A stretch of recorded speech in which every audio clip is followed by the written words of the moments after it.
마지막 7번째 교회는요, 제가 이청년부 수련회 때 해서 따로 하진 않겠습니다. 혹시 듣기를 원하시는 분들은 이번 주 수요일 예배 오시면 들으실 수가 있을 겁니다. 네, 몇 명 오는지 보겠습니다. 네, 어찌됐건 여태까지 5가지, 이제 5번째 교회를 보게 될 텐데요. 이 서머나 교회를 제외한 에베소, 버가모, 두아디라, 그리고 오늘 말씀에 나오는 이 4대 교회까지 하나님께 칭찬을 받기도 했지만 하나님께 또 큰 책망을 받은 교회들의 이 공통된 특징이 있습니다. 근데 당시에 제가 교회를 이야기하면서 계속 종종 이야기를 했지만 당시의 시대적 배경이요, 신앙생활하기가 굉장히 힘든 그런 시대적인 배경을 가지고 있었습니다. 아시다시피 로마 정부의 많은 핍박과 그리고 황제 숭배를 강요받았고 이를 따르지 않으면 생명까지도 위협받는 상황들이었습니다. 하다못해 그들의 그 생계수단과도 같은 이 길드 조합에서도 우상이 성행하기 시작했고 그 우상을 숭배하지 않으면 이 경제활동에 참여할 수 없을 정도로, 그러니까요 여러분 정말 손가락만 빨 정도로 굉장히 힘든 여건 가운데서도 이들은 신앙생활을 했던 자들입니다. 그들을 향해서 하나님이 어떻게 보면 좀 문제들이 있더라도 이들을 좀 달래주고 위로하고 격려해주면서 엉덩이 톡톡 쳐가면서 이들을 이끌어도 현찬을 바래 하나님은요 정말 단호하게 그리고 굉장히 큰 심판의 메시지를 그들에게 전해주고 있다는 사실입니다. 저는 그런 모습들을 보면서요 한편으로 또 그런 생각도 들었습니다. 여러분, 요즘 시대가 너무나도 신앙생활하기 어려운 시대인 것 같습니다. 물론 그 격이 좀 다르긴 해요. 다르긴 하지만 요즘도 너무나도 신앙생활하기 어려운 시기입니다. 이런 말을 인정하고 싶진 않지만 인정할 수밖에 없는 시기인 것 같아요. 여러분, 매주 예배를 지키는 것도요 굉장히 귀한 믿음이 되어버렸습니다. 그리고 물론 이전과 다르겠지만 여러분, 매주 예배에 오는 게 참 쉽지 않은 일이 되어버렸습니다. 그럼에도 우리가 좀 돌아봐야 될 한 가지는 무엇이냐면요, 우리가 예배의 자리에 매주 지키는 것도 중요하지만 이 예배의 자리를 채우는 것만으로 만족하는 것이 아니라요, 우리가 그 예배의 진정한 의미를 발견해야 한다는 것입니다. 우리가 예배의 자리만 채우고 그냥 간다라고 한다면 하나님은 물론 그 믿음도 귀하다고 하시겠지만 거기에 머무시는 것이 아니라 반드시 우리를 책망하고 우리의 예배의 본질이 회복되기를 위해서 끊임없이 열심을 내실 거라는 사실입니다. 그래서 예배를 통해 하나님을 만나기를 원하시고 우리의 영혼이 새롭게 되기를 갈망하시고 믿음의 삶을 바로 가기를 원하시기 때문에 하나님은 우리를 내버려 두지 않고 끝까지 책망하실 것이라는 사실입니다. 하나님께서 이 고통 속에 믿음을 지킨 교회를 향해 이토록 단호하게 이야기하셨던 이유도 저는 이와 같다고 생각합니다. 정말 그들이 고생해서 예수 그리스도를 믿고 있는데 그 어떠한 문제 하나가 자꾸만 이게 걸림돌이 되어버려서 그들이 온전히 하나님을 누리지 못하니까 그들을 향해 주님은 안타깝지만 속이 메어지는 것 같지만 그들의 모든 고통과 수고를 보면서 더 눈물을 흘리셨지만 그럼에도 그들을 향해 단호하게 말씀하셨던 것은 그들이 본질을 회복되어야 하고 또 그를 통해서 하나님과 깊은 친밀함을 누려야 하기 때문이라는 사실입니다. 성도들의 많은 삶의 부분들을 포기하며 힘들게 믿음을 지켰는데 해결되지 않는 이 죄의 모습으로 인해 하나님과 이 친밀함을 누리지 못하는 것들을 보고 주님은 단호하게 말씀하셨다라는 겁니다. 이런 하나님의 마음이요 무엇보다도 이 사대교회에 잘 담겨있는 것을 볼 수가 있습니다. 1절에 보니까요 하나님 이렇게 말씀하십니다. 내가 내 행위를 안다, 이렇게 이야기를 합니다. 여러분, 여태까지 그 초대교회 7교회의 특징을 보면요 하나님이 내가 너를 안다, 이 안다라는 표현을 썼을 때는요 그 뒤에는 항상 뭐가 따라오냐면 칭찬하는 내용이 따라옵니다. 예를 들어서 에베소 교회를 향해 2장 2절에 보니까 내가 내 행위와 수고와 인내를 안다 라고 시작합니다. 그들의 칭찬하죠. 그리고 3절에 마지막에 아노라 하기까지 그들의 잘된 점을 계속해서 칭찬해주고 계십니다. 서머나 교회를 향해서도요 내 환난과 궁핍을 알거니와 그리고 실상은 내가 부유한 자다, 이렇게 이야기를 합니다. 그러니까 그들을 칭찬할 때 내가 너를 안다, 이런 표현을 쓰고요. 또 버가모 교회와 두아디라 교회를 향해서도 내가 너를 안다, 어떤 걸 압니까? 그들의 장점을 안다, 너희들을 칭찬하기 위해서 이 안다라는 표현을 썼다라는 겁니다. 그런데 사대교회는 조금 달라요. 내가 내 행위를 안다라는 말 이후에 나오는 말씀을 한번 살펴보겠습니다. 우리 1절 하반절 말씀인데 같이 한번 읽어보겠습니다. 시작. 내가 내 행위를 아노니 내가 살았다는 이름은 가졌으나 죽은 자로다 라고 이야기합니다. 그들은 그리스도인의 이름인 이 생명을 주장했어요. 그렇지만 실상은 이교도의 이름, 이 죽음을 갖고 있다라고 책망하고 계십니다. 그러니까 겉으로 보기에는 그리스도인, 그러니까 생명을 누리는 자들이다 라고 그들은 주장하고 있었지만 하나님은 그들의 실태를 뭐라고 말합니까? 너희들이 이교도가 주장하는 죽음을 가진 자다, 이렇게 이야기를 하는 것입니다. 사대교회의 장점은요, 살아있는 교회라는 장점이 있었습니다. 그들은 자신들이 생명을 누리고 있다 이렇게 생각을 했던 거예요. 근데 주님은 이 안다 내가 너를, 그 표현을 통해서요, 너희들이 생각하는 그 장점, 너희들이 실상은 생명을 누리고 있다라고 생각하겠지만 너희들의 그 장점이 오히려 단점이다 라는 겁니다. 실상은 죽은 자다, 이렇게 표현하고 있는 것입니다. 그들은 혼란과 고통 가운데서도 이 끊임없이 믿음을 지키고 하나님을 따랐다라고 생각했지만 실상은 너희가 죽은 자다라는 것이 단호한 주님의 책망의 내용인 것입니다.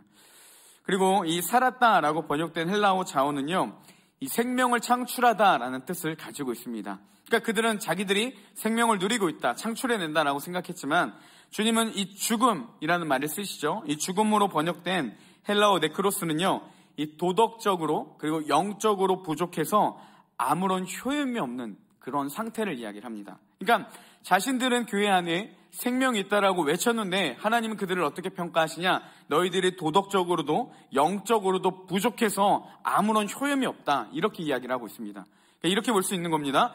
교회는 있지만요, 교회가 교회다운 모습이 나타나지 않는 교회는 죽은 교회라는 겁니다. 아무런 영향력도 없고 아무런 효력도 나타나지 않고 아무런 생명에 창출되는 그 어떠한 활동이 나타나지 않는 교회는 죽은 교회라는 거예요. 여러분, 독립운동가로 잘 알려진 이 김구 선생님은요, 경찰서 100개를 짓는 것보다 교회 1개를 세우는 것이 더 낫다, 이 사회적인 영향력이 있다, 이렇게 이야기를 했다고 합니다. 그러니까 그 정도로 교회는요, 그 당시에는 굉장히 영향력이 있었습니다. 1907년 그 평양 대부흥 운동이 있었을 때요, 여러분, 제가 듣기로는 이런 일도 있었답니다. 교회 안에 경찰들이 있었대요. 그러면 범죄자들이 다 일어나서 자기 죄를 고백하기 때문에 쉽게 잡을 수 있었다랍니다. 그 정도로 그 평양 대부흥 운동이 회개 운동입니다, 여러분. 그 정도로 교회가요, 굉장히 큰 영향력을 가지고 또 사회의 그 어려운 시기들을, 특히 이제 일제강점기 그 시기들을 한국 교회가 잘 이겨나갈 수 있도록 영향력 있는 삶을 살았던 것이 이 교회였습니다. 그런데 이제 그 교회의 명성들이 자꾸만 사라져가고 있다는 겁니다. 제가 어렸을 때까지만 해도요, 이 얘기 몇 번 했던 것 같은데, 제가 교회 다닌다라고 하면 항상 뒤따라오던 말이 뭐였냐? 그럼 그래서 그런지 착하네, 아니면 그럼 착하겠네, 이 말이 있었습니다. 요즘은 교회 다닌다 하면 착하다는 인식 자체가 없어져 버렸어요. 제가 예전에 그 토메테니 목사님 책을 이용해서 루키서를 이 빵 없는 빵집으로 설교를 했는데 아마 기억하실지 모르겠습니다. 제가 이런 이야기를 좀 나눴어요. 교회는 늘 하나님이 계시다라고 외칩니다. 그리고 우리에게 생명이 있다, 우리에게 구원이 있다라고 외쳐요. 그런데 실제로 가보면 없는 겁니다. 빵이 있다라고 외치는데 교회는 빵이 사라져버렸어요. 빵을 만드는 책자가 있습니다. 사무실에 꽂혀져 있어요. 그리고 오븐은 있는데 문제는 뭐냐면 이 오븐은 언제 돌렸는지, 언제 사용했는지도 모를 만큼 먼지가 쌓여있고 식어져 있었습니다. 그 주변에는요, 수련회 때 먹고 흘린 빵 부스러기만 존재한다는 것이죠. 빵을 언제 먹어봤는지도 가물가물하고 심지어 맛을 보지 못한 사람들도 허다하게 교회 가운데 있습니다. 그러면서도 그들이 여전히 외치는 게 무엇입니까? 우리 교회에 우리에게 빵이 있다, 우리에게 생명이 있다, 이렇게 외치는 것, 이게 심각한 교회의 문제이다라는 그런 내용들을 나눴습니다. 여러분, 사대교회의 모습이 딱 이와 같았다라는 겁니다. 빵집에 정작 빵이 없는 것처럼 생명을 창출해야 될 교회, 그들의 자부심이었던 이 생명 있는 교회가 실제로는 죽은 교회, 생명을 창출해야 될 교회 안에 생명이 없는 그런 모습으로 남아있었다라는 사실이죠. 이런 교회를 향해서 주님이 책망하시는데요, 우리 2절 상반절 말씀을 한번 같이 읽어보겠습니다. 시작. 너는 그 남은 바 죽게 된 것을 굳건하게 하라. 네, 여기서 주님은 두 가지를 책망하십니다. 첫 번째는 일깨어라. 그 다음엔 남은 바 죽게 된 것을 굳건하게 하라. 이렇게 책망하고 계십니다. 이 일깨어라라는 말을요, 일깨어 있으라 이렇게 번역하기도 하지만 학자들은 이걸 어떻게 주장하냐면요, 일깨어 있다라는 것을 보여줘라. 그러니까 너가 깨어 있다라는 것을 증명하라, 보여줘라. 이런 의미로 해석을 합니다.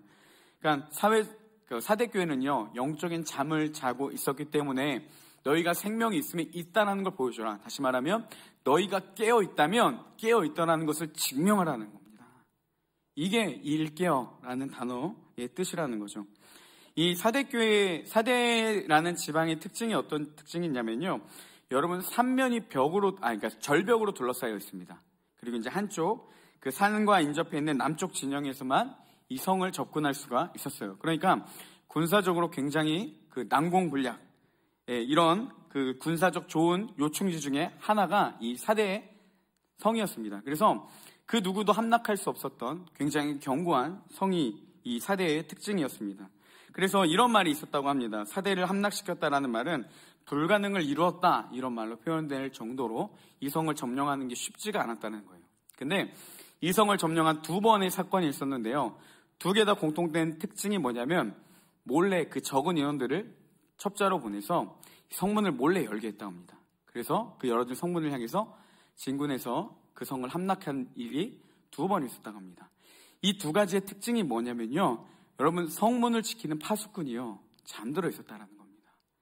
그들이 경각심을 갖지 못하고 성문을 지키지 못했기 때문에 여러분 그 난공불락이라는 사대의 성도 결국은 함락되는 그런 일들이 역사적으로 있었다라는 사실이죠.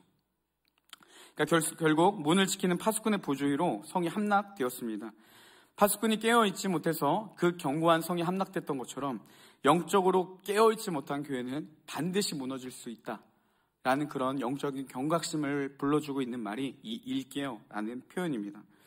그리고 두 번째는요, 이 남은 바 죽게 된 것을 굳건하게 하라, 이렇게 이야기를 하고 있습니다.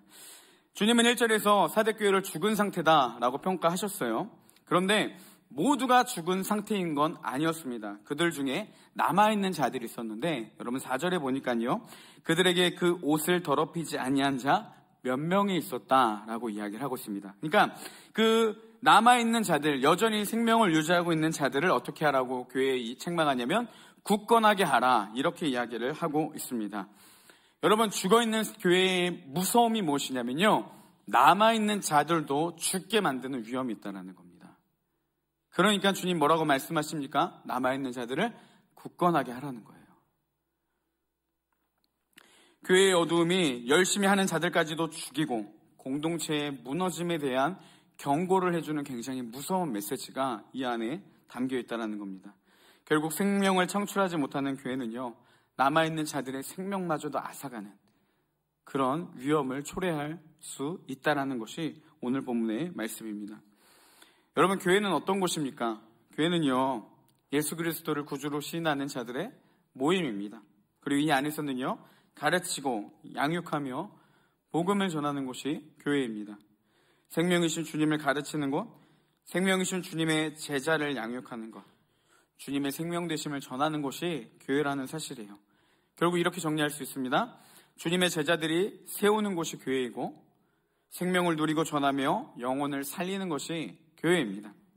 하지만 교회가 이 생명을 누리지 못한다면, 교회가 아무런 영향력을 나타내지 못한 이 무능한 상태에 있다라고 한다면 오히려 남아있는 자들까지도 파괴하는 그런 무서움이 나타날 수 있다는 것입니다. 여러분, 이 말에 대해서 우리 청년부는 어떠한 공동체인지 돌아봤으면 좋겠습니다. 정말 생명을 창출해내는 공동체인지, 아니면 도덕적, 영적으로 아무런 효염이 없는, 영향력 없는 모습을 하고 있지는 않은지 우리가 돌아보는 시간이 되었으면 좋겠습니다. 이번 수요일에 우리 이청년부 이제 2024년 회장을 하실 우리 제이자매를 잠깐 만나서 2024년 어떻게 할까 좀 이런저런 이야기를 나누다가 우리 제이자매가 저에게 이렇게 물어봤어요. 목사님, 내년에 하고 싶은 사역이 뭐가 있으세요? 라고 물어봤습니다. 근데 제가 평소 때는 진짜 하고 싶은 게 많았거든요. 근데 그 말을 딱 듣는데 순간 멍했습니다. 어떻게 해야 되지? 뭘 해야 되지? 얘를 좀 멍 때렸어요. 그리고 그 이후로 정신 차려야 되겠다. 정신 차리고 준비해야 되겠다. 이런 생각들이 솔직히 부끄럽지만 들었습니다. 그리고 금요일날 이제 저녁 기도회를 마치고 이제 집에 운전하면서 좀 하나님께 이렇게 기도했어요. 하나님 청년부 인원도 많게 해주시고 청년부 좀 부흥되게 해주세요. 이제 그 기도의 여운이 좀 남아서 그렇게 기도하면서 집으로 왔습니다. 근데 하나님 마치 제게 이렇게 물으시는 것 같았어요. 청년부 인원이 왜 많아야 되지? 숫자가 부흥이니? 저는 그렇게 기도했습니다. 부흥과 숫자를 그럼 하나님 따로 봐야 됩니까? 여러분, 부흥과 숫자를 따로 봐야 됩니까? 그래서 제가 이렇게 기도하는 게 하나님 욕심이에요? 저는 이게 몰랐습니다. 그러면 하나님, 부흥은 영적인 부흥도 있지만 그렇게 되면 당연히 사람도 늘게 되는 게 부흥이 아닌가요? 이게 욕심이라고 한다면 제가 그럼 어떻게 기도하고 어떻게 꿈을 꾸고 어떻게 사역을 해나가야 될까요? 이게 계속 끊임없는 질문으로 남았습니다. 그렇게 묵상하는데 제 안에 좀 두 가지 마음이 들었어요. 하나는 어떤 분이 떠올랐냐면 여러분 아마 잘 아시는 분일 텐데 이 사랑의 교회의 원로 목사님이시고 한국 교회의 이제 그 제자 훈련에 대해서 이제 체계를 갖추고 사역하셨던 분이 이 고 옥하는 목사님이라는 분이 계십니다. 그분이 종종 설교 때 이런 말씀을 나누셨어요. 나는 대형 교회를 꿈꾼 적도 없고 대형 교회 목사가 싫다 이렇게 얘기하셨습니다. 목사님은 이 사람들을 그리스도의 제자를 세우기 위해서 사람들이 싫어하든 말든 강도 높은 훈련을 통해서 예수님의 제자를 세우겠다. 그런 마인드로 이 사역을 하셨습니다. 그랬더니 이 성도들이 이제 신앙생활이 이제 활발해지고 열심을 가지고 전도하다 보니까 이 교회의 인원들이 계속해서 늘게 되었다라는 이야기를 했습니다. 그 정도 됐으면 저는 이렇게 이야기할 것 같습니다. 그렇구나. 이게 부흥이구나 라고 생각을 하겠는데 그 다음에 옥하는 목사님 말씀이 더 가관이었습니다. 교회가 커지니 한 영혼의 가치가 상실되어서 자신은 오히려 더 속상하다고 이야기를 했습니다. 그래서 목사님은 이 성전 건축하자는 말도 늘 반대했고 오히려 예배당을 축소하자 이렇게 외쳤다고 합니다. 사실 많은 교회들이요 이 제자훈련, 사랑의 교회 제자훈련들을 많이 따라합니다. 그 이유는 무엇이냐면 물론 근본적으로는 한 사람의 그리스도인을 세우는 것도 있지만 그걸 통해서 교회의 이 양적인 부흥, 영적뿐만이 아니라 양적인 부흥도 꿈꾸는 것은 솔직히 사실입니다. 근데 옥하는 목사님은요 마인드 자체가 달랐던 거예요. 사역이 잘 되고 교회가 커지고 사람들에게 많은 칭찬을 받으니까 이분은 뭐라고 하시냐면 나는 하나님께 받을 칭찬이 없다고 속상해 하셨습니다.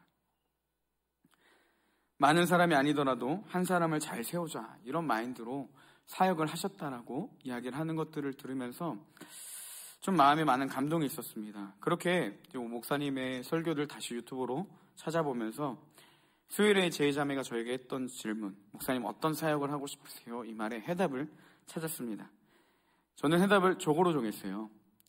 주님의 제자로 살고 제자가 되고 제자로 살자. 이런 교회를 만드는 것, 이게 사역이구나. 이게 우리 청년부가 가야 될 방향이고 제가 집중해야 될 사역의 부분이라는 확신이 들었습니다. 그리고 떠올랐던 다른 한 구절 말씀이 있는데요. 이게 제가 작년부터 굉장히 붙잡고 사역해오던, 꿈을 꾸며 사역해오던 말씀인데 사도행전 2장 17절 하반절 말씀인데 같이 한번 읽어보겠습니다. 그래 이제 통으로 읽어볼까요? 자, 시작. 하나님을 찬미하며 또 온 백성에게 칭송을 받으니 주께서 구원받는 사람을 날마다 더하게 하시니라. 청년부에 교인이 아니라 그리스도인을 세우는 것, 그리고 그리스도의 제자로 세우는 것, 이게 사역의 핵심이구나라는 마음이 다시 되새겨졌습니다. 여러분, 초대교회는 다 아시다시피 부흥하는 교회였습니다. 그래서 한국교회 위기를 느낄 때마다 초대교회로 돌아가자 이런 슬로건들이 항상 2000년대 초반까지 많이 붙었습니다. 초대교회의 부흥이라고, 초대교회가 부흥하는 교회라고 말할 수 있었던 이유는 사람을 날마다 더하게 하시니라, 여기에 있지 않습니다. 구원받는 사람을 날마다 더하게 하시니라, 이게 초대교회의 부흥의 핵심이었다는 겁니다. 그리스도의 제자들이 세워지는 것, 이게 놀라운 영적 부흥을 일으켰다는 것이죠. 그리고 부흥의 주체는요 사도들이 아니었습니다. 주체는 하나님이셨습니다. 그래서 이렇게 이야기를 합니다. 구원받는 사람을 날마다 더하게 하시니라. 그 앞에 어떤 표현이냐면요, 주께서 구원받는 사람을 날마다 더하게 하시니라. 하나님께서 예수 그리스도의 제자들을 세워가는 놀라운 역사가 그 가운데 있었다라는 겁니다.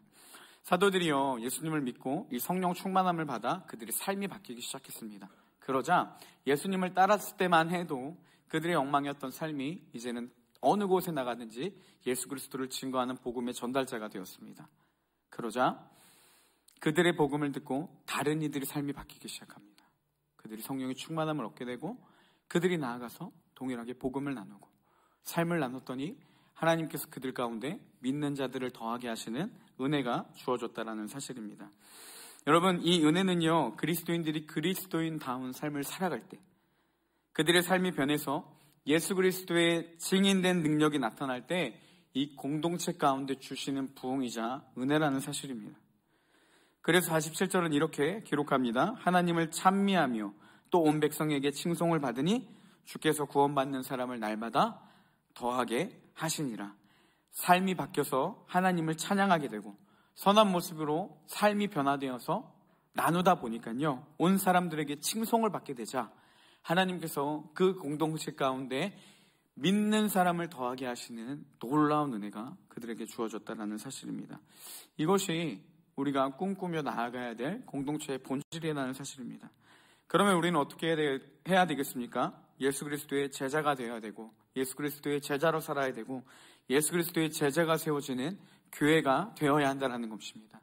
이런 생명 창출의 능력을 잃어버린 교회는요, 사대교회처럼 죽어 살았지만 죽은 교회, 아무런 영향력과 효험이 없는 그런 교회로 전락해버리고 만다는 사실입니다. 좀 그런 의미로 좋은 영적인 흐름을 만들었으면 좋겠습니다. 그래서 제가 몇 가지만 권면해 드리려고 합니다. 첫 번째는요, 예배입니다. 여러분, 우리가 예배에 좋은 영적인 흐름을 만들어야 됩니다. 그래서 늦지 않으셨으면 좋겠어요. 아니, 늦으시면 안 됩니다. 그리고 예배 시간에 돌아다니는 일들도 제발 최소한으로 줄였으면 합니다. 특히 핸드폰.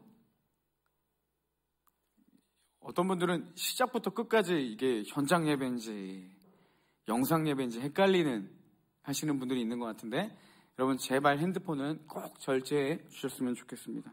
그리고 가능하시면 이거는 되게 많이 좋아진 것 같아요. 제가 처음 왔을 때랑 이제 불과 작년 12월이랑 너무 많이 바뀌긴 했는데, 그래도 된다면 조금만 더 앞으로 오셔서 함께 같이 좋은 예배의 분위기를 만들어 가주셨으면 좋겠습니다. 그리고 예배에도 많이 호응해 주시고 인도자들이나 여러분 기도자들이나 설교자들이나 함께 같이 그 말씀을 나누고 같이 권면할 때에 여러분 같은 반응으로 좀 좋은 영적인 흐름, 환경을 만들어내는 우리 청년부 예배가 되기를 소망합니다. 그 둘째는요, 헌신입니다. 제가 25살 때쯤이었던 것 같은데, 당시에 그 청년부 사역을 하면서 많이 힘들었습니다. 저도 이제 청년 시절이 있었는데, 그래서 이제 많이 힘들었는데 회장 후보에 이렇게 나오게 됐어요. 지금은 이제 저희가 이제 다 이렇게 하지만 그때는 이제 지금은 똑같죠. 이제 회장 후보를 이제 뭐랄까 이렇게 추천해주는 그런 일이 있었습니다. 근데 그 당시에 이게 제가 교만이고 착각일 수도 있지는 모르겠는데, 여러분 이렇게 지내다 보면 누가 되겠구나라는 게 보이잖아요. 그죠? 누가 되겠구나, 그죠, 서충원? 보이잖아요. 근데 그게 당시에, 이게 제 착각일 수도 있어요. 네, 저였습니다. 네, 이게 누가 되겠구나라는 게 저였어요. 근데 이제 제가 너무 힘들어서 안 하겠다고 했습니다. 그리고 제가 이런 사정이 있어서 못하겠습니다라고 해서 이제 사퇴를 하고 나왔어요. 마음이 되게 홀가분할 줄 알았습니다. 이제 안 해도 되겠구나. 홀가분할 줄 알았는데, 겁나 찜찜한 거예요. 쳐다보는 사람마다 다 저를 정죄하는 것 같은 거예요. 그래서 너무 찜찜해서 끝나자마자 집으로 갔습니다. 집으로 가서 방에 있는데 계속 찜찜한 거예요. 그래갖고 너무 허전하고 공허한 마음에 이제 하나님께 기도하기 시작했습니다. 제가 기도하는데 하나님 좀 그렇게 말씀하시는 것 같아서 저에게 좀 이런 마음이 들었습니다. 영태야, 너에게 내 일은 그렇게 하찮은 일이냐? 이 말이 왜 떠올랐는지 모르겠는데, 베스킨라빈스처럼 네가 먹고 싶은 맛만 골라 먹는, 너에게 나의 그 사역은 고작 그 정도밖에 안 되냐? 근데 제가 하고 싶은 건 하고 하기 싫은 건 안 하고 조금 힘들다고 빠지고 그랬던 게 하나님의 일을 굉장히 초라하게 만들어버리고 하찮게 만들어버리는 행위였구나라는 걸 알게 됐습니다. 그래서 진짜 펑펑 울었던 것 같아요. 그래서 하나님께 죄송합니다라고 이야기를 하고, 그때 제가 결단했던 게 뭐냐면, 하나님 그럼 내가 시키는 거 다 하겠습니다라고 해서 진짜 그 다음에는 더 빡세게 했습니다. 25, 6 됐을 때 같은데, 그때 아침에 저녁에 차량 운행을 1시간씩 했습니다. 그 어린 나이에. 그리고 찬양 인도를 30분씩 2타임을 했습니다. 그러면 이게 연습까지 하면 여러분 거의 막 3시간을 한 겁니다. 그래서 그때 이후로 제가요, 목을 조금만 쓰면 금방 상해요. 제가 성대결절이 있는데 아마 그때부터 좀 왔던 것 같습니다. 그렇게 열심히 했는데 너무 행복하게 감당했습니다. 여러분, 이제 2024년 셀 리더들 순장들이 세워지고 이제 또 새로운 임원들이 세워졌고, 그리고 이제 또 이후에 뭐 예지원이나 여러 가지 이제 헌신자들이 세워져야 될 중요한 시기에 있습니다. 여러분, 우리가요, 이 일들을 겪어오면서 좀 한번 돌아봤으면 좋겠습니다. 나에게 요구되고 나에게 권면되었던 하나님의 일을 내가 어떻게 생각하고 있었는지. 물론 여러분 존중합니다. 은사에 맞게 헌신하셔야 됩니다.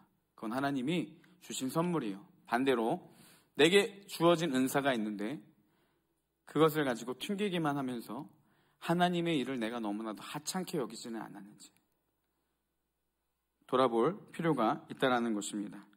그리고요, 좀 시간이 남아있는 사람, 여유 있는 사람만이 하는 게 뭐 청년부 헌신, 조금만 내 시간과 내 생활은 조금 더 건드리면 안 되는 그런 일들로만 남아버리는 그런 마인드가 있다면 좀 지웠으면 좋겠습니다. 그리고요, 하고 싶으면서 왜 튕기는지 모르겠습니다. 하고 싶으면 하고 싶다라고 이야기를 꼭 했으면 좋겠습니다. 여러분 꼭 기억해 주셨으면 좋겠어요. 하나님은 자원하는 자들을 사용하십니다. 억지로 끌려가듯이 하지 마시고, 마치 하나님을 억지로 끌려가듯이 하면서 하나님의 일을 막 고작 그 정도밖에 표현하지 못하는 그런 사람이 되는 것이 아니라, 수많은 사람 중에 나를 택하시고 이곳 가운데 나를 불러주신 그 하나님의 은혜에 대한 감격으로 나아가기를 소망합니다. 종종 사역자들 중에서도요, 이렇게 이야기를 하는 분들이 있습니다. 하나님의 부르심이 있었는데 내가 거부했다가 이렇게 혼나서 왔습니다. 저는 그런 얘기들을 들으면 솔직히 되게 샘이 났습니다. 왜냐하면 저는 전혀 달라요. 저는 어느 순간 이렇게 성경을 보다가 평생 이렇게 살았으면 좋겠다라는 게 제 기도 제목이 되었습니다. 그래서 이걸 가지고 몇 년 동안 기도하다가 하나님의 부르심이 있어서 왔습니다. 근데 나는 하고 싶다고 얘기를 해서 왔는데 이 사람들은 다 억지로 끌려서 어쩔 수 없이 왔어요. 그러니까 기분이 나빴고요. 또 한 가지는 뭐냐, 왜 그 은혜는 나에게 없는지 서운했습니다. 하나님, 이 사람은 어쩔 수 없이 끌고 오시고 왜 나는 꼭 그렇게 초라하게 가야 됩니까? 이렇게 서운했었는데 돌이켜보니까요, 여러분, 저는 그렇게 끌려와서 사역하는 분들보다 하나님이 저를 더 기뻐하신다는 확신이 있습니다. 우리가 하나님의 일을 좀 어떻게 대하고 있는지 돌아보는 시간이 되었으면 좋겠어요. 우리가 모르는 사이에 행했던, 그냥 뭐 가볍게 튕겼던 한마디들이 그 사이에서 하나님의 일이 마치 시간이 남아버리고 할 것 없는 사람이 해는 일들처럼 우리가 그런 이미지로 만들지는 않았는지 돌아보면서 우리 언행들을 돌이켜보고, 기회가 남았습니다. 여러분, 사모하는 마음으로, 자원하는 마음으로 2024년 더욱 하나님께 헌신하는 청년부, 그래서 생명을 창출해내는 교회, 능력 있는 하나님의 교회가 되기를 주님의 이름으로 축복합니다. 여러분, 우리의 신앙은요, 교회에 영향받기 마련입니다. 성장하지 않는 교회에서요, 믿음 성장이란 바랄 수 없습니다. 오히려 남아있는 자들마저 죽게 되는 위험이 오게 된다는 것이죠. 교회가 성장해야 우리의 개인적인 신앙도 성장을 합니다. 도덕적으로 영적으로 부족해서 아무런 효험이 없는 공동체로 남아버리는 것이 아니라 생명을 창출하는 교회. 여러분, 이곳 가운데 왔을 때 우리 교회에 하나님 임재하신다, 우리 청년부 예배에 하나님 임재하신다, 이렇게 정말 생명력 있는 그런 교회가 되기를 소망합니다. 또 다시 본문으로 돌아왔어요. 여러분, 사대교회는요, 두 종류의 교인이 있었습니다. 간단하게 지금 계속 나눈 이야기예요. 생명이 없는 죽은 상태에 있는 교인들이 있었고, 1절부터 3절까지 나오죠. 그리고 2절에서 나오는 남은 자, 그리고 4절에서 나오는 이 옷을 더럽히지 아니한 자, 그러니까 여전히 생명을 누리는 자들이 있었습니다. 어떻게 보면 교회 안에도 이 두 분류의 사람이 있습니다. 이름만 갖춘 그리스도인, 생명이란 이름은 있지만 실상은 죽어있는 그리스도인이 있고요. 진짜 예수 그리스도를 믿고 생명을 누리는 자들이 있다는 것입니다. 제가 설교 때도 몇 번 이야기했던 것 같은데, 예수님을 만나고 나서요, 정말 가장 처음 했던 고백인 것 같은데, 제가 이런 고백을 했습니다. 이게 사는 거구나. 돌이켜보니까요, 하나님을 몰랐으니까 힘들고 괴로웠던 거예요. 말도 안 되는 공허함과 이상한 정죄감에 늘 빠져서 힘들었는데, 하나님을 알고 나니까 사는 거구나라는 게 알게 됐습니다. 말씀을 보고 묵상하고 그 가운데 기도하며 하나님의 뜻대로 살아가니까 이게 생명을 누리는 거고 이게 사는 것이구나라는 것을 알게 되었습니다. 여러분, 예수님을 믿는다는 것은요, 생명을 누린다는 것입니다. 생명이신 하나님을 누리는 것, 이게 예수 그리스도를 믿는 것이고 그들을 많이 누릴 수 있는 축복이며 이것이 생명이라는 사실이에요. 우리가 예수님을 믿는다고 하면서도 이 생명이신 주님을 누리지 못한다면, 우리가 모든 영적인 행위 가운데 하나님과의 이 교제, 생명이신 하나님을 만나지를 못한다고 한다면 우리는 사대교회와 같은 심각한 상태에 빠져있는 교회, 살아있다고는 하지만 실상은 죽어있는 그런 교회의 모습을 할 수밖에 없다는 것입니다. 그래서 우리의 신앙은 심각한 상태임을 알아야 되고, 일깨어 내가 영적으로 깨어있음을 여러분 삶으로 스스로 증명해야 한다라는 사실입니다. 주님은 그런 자들을 향해 이렇게 권면합니다. 우리 3절의 말씀을 함께 읽어보겠습니다. 시작. 그러므로 내가 어떻게 받았으며 어떻게 들었는지 생각하고 지켜 회개하라. 만일 일깨지 아니하면 내가 도둑같이 이르리니 어느 때에 내가 이르는지 알지 못하리라. 네, 두 가지를 이야기합니다. 네가 어떻게 받았으며 어떻게 들었는지 생각하고 지켜서 이제 회개하라, 돌이키라는 겁니다. 삶을 변화시키라는 거예요. 그렇지 아니하면 어떤 일입니까? 내가 도둑같이 이르리니. 여러분, 어느 때 알지 못했던 때에 그 강력한 사대성이 침략자들을 위해서 몰래 문을 열어 침략당한 것처럼 도둑같이 그곳에 이를 때에 내가 이르는지 네가 알지 못하니까 지금부터 정신 차리고 깨어서 돌이켜서 회개하라, 이렇게 이야기를 하고 있습니다. 우리가 어떤 은혜를 받았고 어떻게 들었고 어떻게 생각하고 지켜 행하는지, 우리가 어떻게 살아야 되는지 굳이 제가 여기서 이야기하지 않아도 예수 그리스도에 따르는 그리스도인의 삶은 무엇인지 아마 충분히 아실 겁니다. 안다면 이제 그 생명을 누려야 한다는 거예요. 그렇지 않으면 그 경고했던 사대성도 무너졌던 것처럼 우리도 어느 순간에 무너질지 모른다는 사실입니다. 여러분, 혹시라도 무너진 삶의 영역들이 있습니까? 그 가운데서 다시 하나님을 선언하시기를 소망합니다. 그 가운데서 돌이켜서 다시 그 하나님의 생명을 누리는 자리 가운데 나아가 하나님과의 깊은 친밀함을 누리고 나아가는 우리 청년부가 되기를 주님의 이름으로 축복합니다. 우리 찬양팀 이제 나와주시고요. 이 얘기만 하고 마치겠습니다. 그러면 여러분, 우리가 어떻게 다시 생명을 누릴 수가 있겠습니까? 생명을 누린다는 말은 무엇이냐면요, 하나님을 깊이 사랑하는 겁니다. 하나님의 사랑을 아는 사람이 하나님을 사랑할 수 있고요, 하나님의 사랑을 경험해야 하나님을 사랑할 수 있고 하나님의 사랑을 알 수 있습니다. 결단하고 각오하고 아무리 다짐하고 노력해도 여러분, 회개가 쉽지가 않습니다. 그래서 우리가 추구해야 될 건 무엇입니까? 주님 우리 안에 임하여 주셔서 우리가 하나님의 사랑을 깨닫게 하여 주시고 하나님을 더 깊이 사랑하는 마음 달라고 우리가 끊임없이 기도하며 나아가야 된다는 것이죠. 저는 그런 고백이 잘 담겨있는 찬양이라 생각합니다. 우리 주를 더욱 사랑이란 찬양인데 우리 함께 같이 찬양하고 기도하겠습니다.